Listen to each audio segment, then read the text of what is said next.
It's April 4th, 2019. I'm your host, Stephen Vanover, here on the SportsTalkLine Network, where we talk sports 24/7, 365.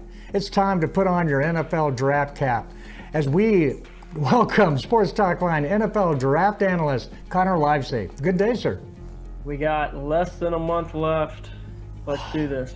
Dude, I'm serious. Well, and this is the big board show. We're going to start out at number 300 and go to number 225. We're not going to hit them all. We're going to highlight a few guys, as I understand it. We're going to start out with number 300, of course, and we're going to talk about Mr. Keenan Brown, the tight end out of Texas State. What do you got on him, Connor? Yeah, he's interesting because he doesn't have a lot of production. He's a one-year player at Texas State. But man, the size, the athleticism, the 1 year that we saw at Texas State, it's very intriguing. He was a 4.75 athlete at the combine, 33-inch vertical jump, 117-inch broad jump. And the production at Texas State, I thought for his 1 year was impressive. It wasn't a top 10 tight end, production. But again, you look at a guy who didn't really have any expectations coming into his year at Texas State, and then put up a pretty decent year. With a guy like this, especially when you're looking at a guy that, according to your big board, could be Mr. Irrelevant, if he is even drafted, what's the upside on a guy like this? And, because he did kind of come out of nowhere, I'm thinking there's probably quite a bit of upside, right? Yeah, and that's right. Like I said, he's a 6'3", 250-pound tight end. But in his 1 year at Texas State, he played in 12 games. He had 51 receptions, 577 yards, and 5 touchdowns. You see a guy that with his size, with his athleticism, you can line up. You can make him a red zone guy. Maybe you could develop him into a guy right away that could make plays in the red zone. But he actually showed up as a decent blocker on tape as well. So again, a guy who, as you mentioned, he's a late round, undrafted free agent kind of guy that teams might look at as a guy with good size, good athleticism. Go, let's get that guy in here in training camp and see what he can do. All right, that's exciting stuff, man. Get a tight end at 300 players down.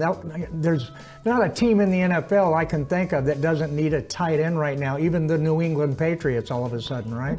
That's right, yeah. All right, well, hey, we're going to bounce up a few and go here to number 276 on your big board. And this is a guy that I'm really excited about, a wide receiver out of Iowa, Nick Easley. Talk to me some Easley.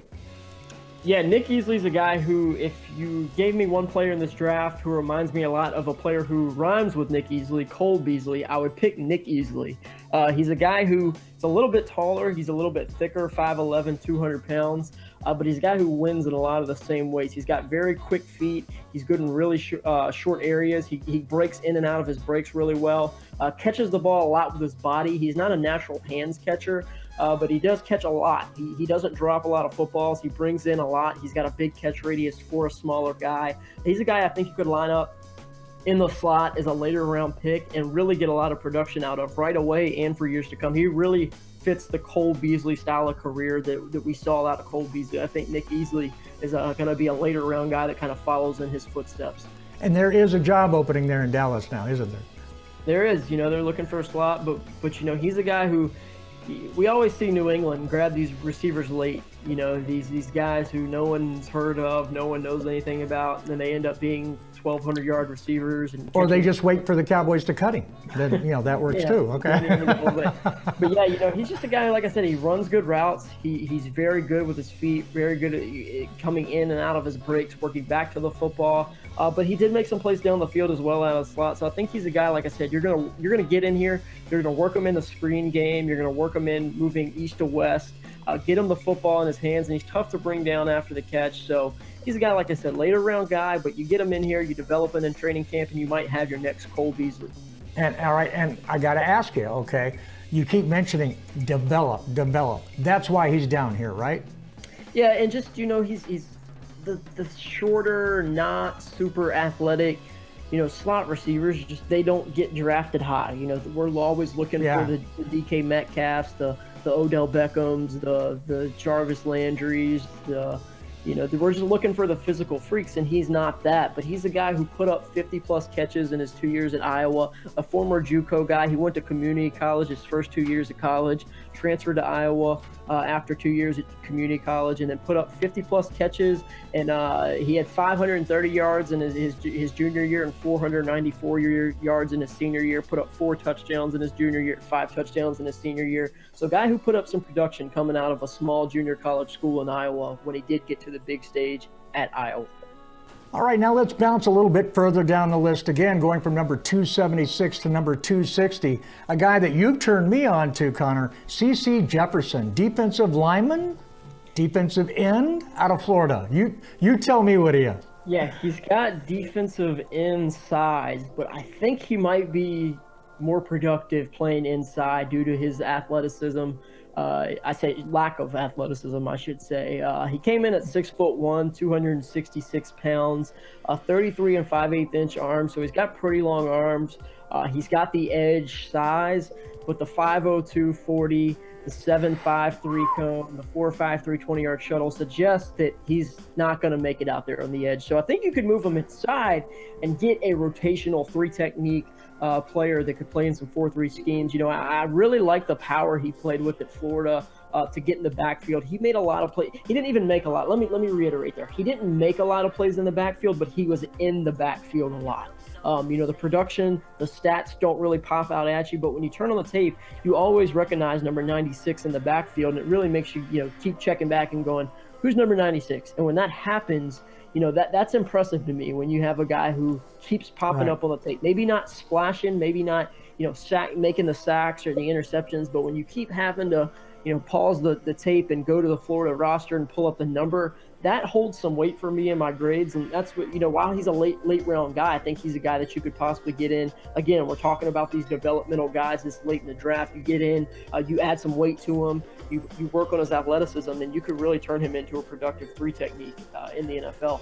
But now you get a guy like that who has the ability to get loose in the backfield, but then that 3 cone, that really worries me, man. I mean, he gets back there, but then he can't get down the line and do something with it, right? No, and that's why I want to put him inside and play him close to the ball and let him just move up, get up the field. That's all you have to do. You know, we look at these defensive linemen nowadays. You have the freaks like Aaron Donald, you know, Quinnen Williams, who's obviously the next great defensive lineman in my opinion.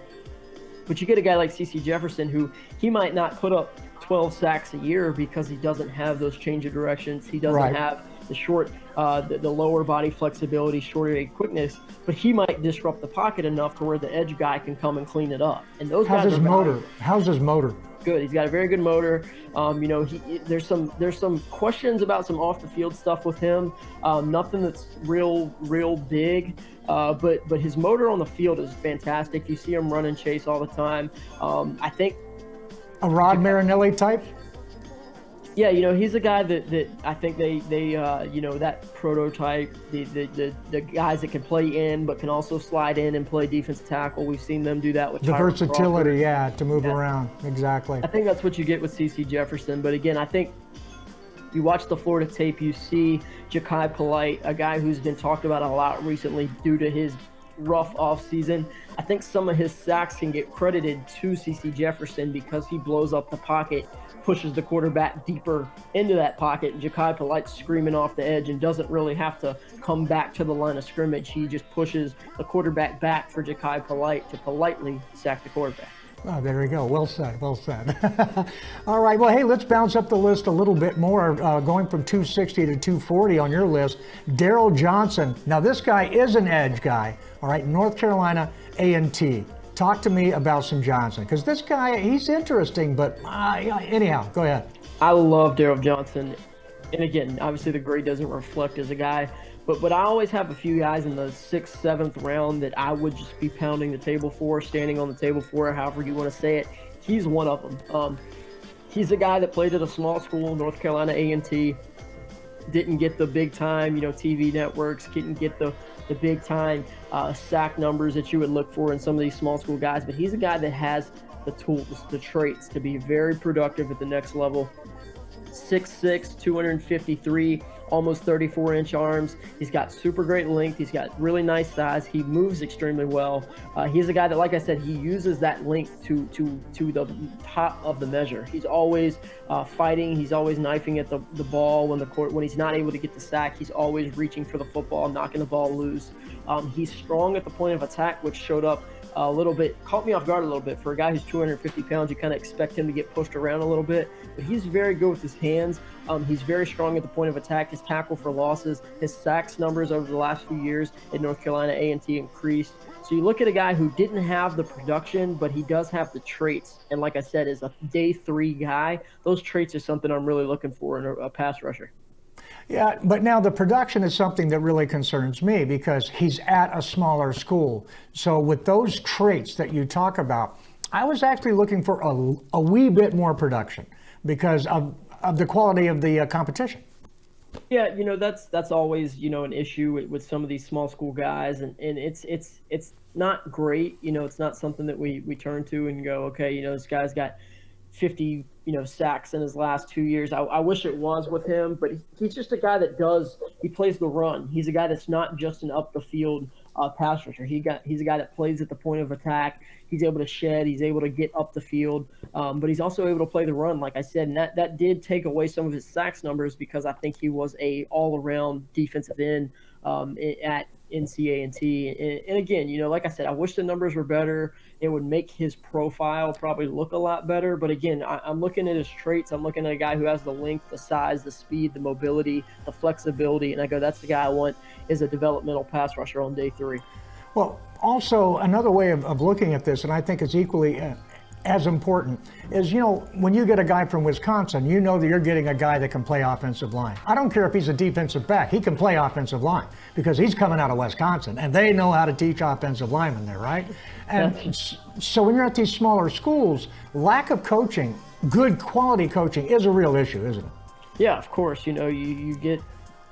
And again, that's not always the case, but like you said, obviously, Boise State. Obviously, Nick Saban's not coaching at NCA&T. I'm sure they have some fine coaches down there. I don't really know any of them, but of course, you get these guys who don't have the same weight training program, the same the developmental programs, the same, like you said, high-end coaching. You get a guy with 6'6", 34-inch arms, 255, a guy that can bend, a guy that can move, a guy that can run. I mean, again, you teach him some pass rush moves, you get him in here, he's raw. He's definitely raw. He's not a guy that plays with great pass rush moves. He's still trying to figure out how to kind of use his hands. But you get that guy in there with that length, that size, that speed, I think you could turn him into, like I said, a rotational edge rusher in the later rounds. A guy that can maybe give you 2 to 3 sacks as a rotational guy a year, and that's what you could dream for from a day 3 pick. Yeah, that's pretty exciting stuff all the way around. And when you throw in, you get some of these guys where they're lucky enough to get invited to the Senior Bowl, and all of a sudden they get that week of Senior Bowl of NFL level coaching, and you see some guys sort of step up then, don't you? Yeah, you see that, and I think the next guy we're going to talk about, Sutton Smith, he was the guy that was at the Senior Bowl that had a little bit of struggles. Well, let's jump right to Mr. number 225, Sutton Smith, linebacker out of Northern Illinois. Talk to me about that and about the struggles that he has. I mean, he's down here at 225 for a reason. Yeah, he's just, I don't know what to do with him. He's 6 foot, 233 pounds. That's, safety size, but he's an edge rusher. He's not a linebacker. To me, he's not a guy who looks good in space as a tackler. He's not a guy that can, play the run, come up and fill in run gaps. He can come up and take on blockers, at the second level. He's a guy that's tough he's tough to put a spot on because he's not big enough to be an edge rusher. He's not strong and technically refined enough to be a linebacker. So I don't know what to do with it. But when you watch him on tape, he plays with great technique as an edge rusher. He uses great hands. He uses his length well. He can bend. He's got good speed. Again, being undersized, he runs really well. He's very, 6'7", 5", 3-cone drill, so he moves very well. He's very flexible. But again, he's playing at Northern Illinois. He's playing against weaker competition. So I don't know. The tape shows a guy who I think could win at the edge in the next level is an undersized rotational pass rusher. Right. But it's passing not, down it's specialist. not I mean, Northern that's what you're talking Illinois, about. and like you said, it's just a 3-down player only. So where do you do with that? And again, technique. It's hard. He's one of the better technically refined edge rushers in this draft class. The guy who knows how to use his hand, use his length. Different pass rush moves. He's got a variety of ways to win. But again, that's winning at Northern Illinois. I don't know if he can do that. He showed he struggled doing that. It's a different league up here, yeah. It really is. Well, that's an exciting list, man. We covered from 300 to 225. You can catch the whole list on the NFL draft site there on SportsTalkLine. Before we sign off, Connor, why don't you tell us, the people listening, how they can find you on social media and about what we're going to be covering next week. Yeah, so we're going to keep this list going. So next week we're going to be breaking down the next 75, picking 4 or 5 guys out of that list, talking about them, working her all the way down to 1. You can find me on Twitter at Connor NFL Draft. That's where I do a lot of my draft stuff, a lot of my NFL stuff. So if you love football, make sure you follow me on Twitter. And then most importantly, these next few weeks we're going to be breaking down these position by position groups. So in the next few weeks, make sure you're looking for, the quarterback rankings, running back rankings, the defensive line rankings, the safety rankings. We'll have all that coming down in separate posts, and then we'll be doing some final mock drafts and things like that. When we get down to the wire, I always do a full 7-round mock draft a few days before the draft to really set the tone for draft day. So make sure you're looking forward to all that stuff, as well as some of these podcast interviews that we still have coming in. So we still got a lot of work to do. We only got a couple weeks left, so a lot of work, little time. Oh, yeah, there you go. No rest for the weary, man. No rest for the weary. And out of habit, we both said next week we're actually going to start amping these shows up, and they're going to be coming every few days here very quickly. So be checking back. As a matter of fact, it's a great time for me to ask you to do the social media thing. Give us the retweet, the like on YouTube. Be sure and do the subscribe and the notify on Facebook, the groups to follow, and repost us everywhere you can. Thanks. We need it. We certainly appreciate your help. And for taking time out of your day to listen to us. Hey, till next time, listen like you play with intensity.